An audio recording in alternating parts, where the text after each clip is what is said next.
สวัสดีพี่น้องป้องปายสุขุสุขคนตอนนี้คืออยู่ในช่องสะพายจีนโตแซบจ้าตามธรรมเนียมบ้านเกิดสามีหนูมื้อนี้ก็สิเป็นมื้อกินข้าวร่วมญาติจ้าก็มาบ่หลายปานใดดอกจ้าร่วมแล้วประมาณ30นี่ล่ะอยากแนวกินน่ะเพิ่นก็บ่ได้เฮ็ดหลายดอกจ้าแต่ว่าต้องเฮ็ด20อย่างขึ้นไปบ่รวมผลไม้กับของหวานเด้จ้าแม่ย่าก็ถามหนูว่าบ้านโตเฮ็ดคือบ้านแม่บ่ก็บอกแม่ย่าว่าบ้านหนูนั้นเฮ็ดง่ายๆถ้าว่าต้มไก่ก็คือต้มไก่แต่ก็ขาดบ่ได้ก็แม่นตำบักหุ่งนั่นล่ะจ้าแล้วว่าบ้านเฮาน่ะเฮ็ดแนวนั้นบ่ได้เด้ต้องเฮ็ด10อย่างขึ้นไปที่นี่แนวกินหลายจังสี่น่ะบ่มีไผมาซอยเฮาเด้หนูน่ะเป็นเจ้าของเฮียนน่ะพวกหนูจะต้องพากันเฮ็ดเองในครอบครัวญาติพี่น้องน่ะบ่ได้มีไผมาซอยจักคนเลยถ้าแม่นบ้านเฮาเบิ่งได้นอถ้าสมมุติว่าเขามากินข้าวเฮือนเฮาก็ซอยกันเฮ็ดซอยกันล้างซอยกันเมียนพองอยู่นี่น่ะบ่มีไผเฮ็ดซอยเด้อเพราะว่าเฮาเป็นเจ้าภาพแม่นบ่พวกหนูเฮ็ดแล้วพวกหนูจัดโตพี่น้องมากินข้าวแล้วเอาของขวัญมาให้กลับเมื่อพี่น้องมาดีใจพี่น้องจากไป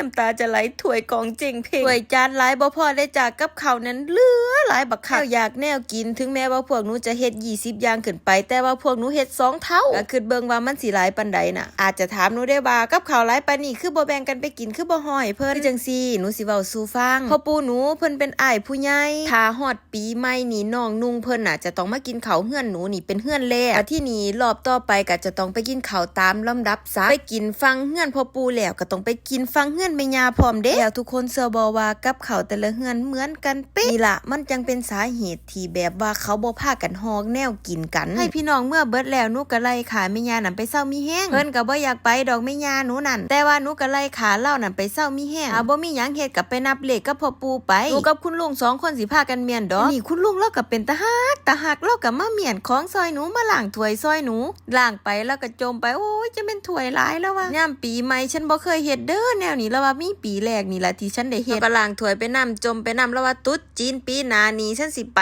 ไทยเด้อแล้วว่าฉันบ่อยู่แล้วบ่ได้อยากไปเล่นไทยเด้แต่ว่าเราบ่อยากล้างถ้วยเพราะถ้วยมันหลายโพดไทยแน่แต่ว่าญาติพี่น้องนั้นมามื้อเดียวถ้ามาทั้งเบิดนั่นประมาณ 4-5 มื้อนี่ตายคักๆเลยในคณะที่พวกหนูกำลังเมียนของล้างถ้วยอยู่นี่คณะที่หนูกับผู้ลุงนี่เมียนของอยู่นี่อันพ่ออาวก็ไม่อาเพิ่นก็บอกว่าอันน้องสาวแม่ย่าทวดเสียเพิ่นว่าเราจะต้องไปเฮือนเพิ่นตอนนี้เพราะเพิ่นสิเฮ็ดพิธีบ่ายโมงตอนแรกหนูก็ว่าหนูสิบ่ไปแต่ว่าคุณลุงบอกว่ามันเป็นแบบว่าอันหนูเป็นร้านไผไหม้ก็ต้องไปเพื่อนหนูน่ะบ่ทันได้เมียนได้หนูก็ถิ่มไปแนวนี่ล่ะแล้วบัดทีนี้หนูกลับมาหนูค่อยเฮ็ดหนูไปตั้งแต่บ่ายโมงแม่นบ่หนูกลับมาพุ่นบ่าย3หนูล้างถ้วยล้างชามแล้วนั่น5โมงแล้วหนูก็ล้างถ้วยล้างชามแล้วตอนเบิ่ง5โมงแม่นบ่คุณลุงว่าปะไปบัดทีนี้ไปหากินข้าวเพิ่นว่าข้าวไสอีของไส้แม่ย่าหนูเอิ้นกินข้าวจ้าแล้วกินอยู่ในท้องหนูน่ะมันบ่ทันย่อยเลยหนูจะต้องไปกินข้าวอีกแล้วบ่ไปก็บ่ได้เด้มันเป็นธรรมเนียมประเพณีเขาแถมหนูน่ะเป็นลูกไผ่ใหม่พร้อมไอ้สิจอยก็จอยไปเด้อทางนี้สิอ้วน